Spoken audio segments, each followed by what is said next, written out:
Kei kayu ngucap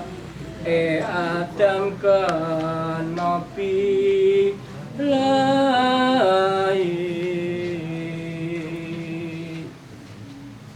Milo ambok panlenggono yen to tuan ngambil godhong mami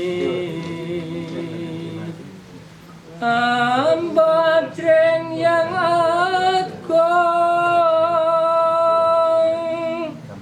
tuan lagi kadukan dening Allah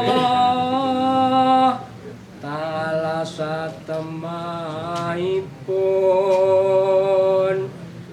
kula lamun puruna pasti katut tentu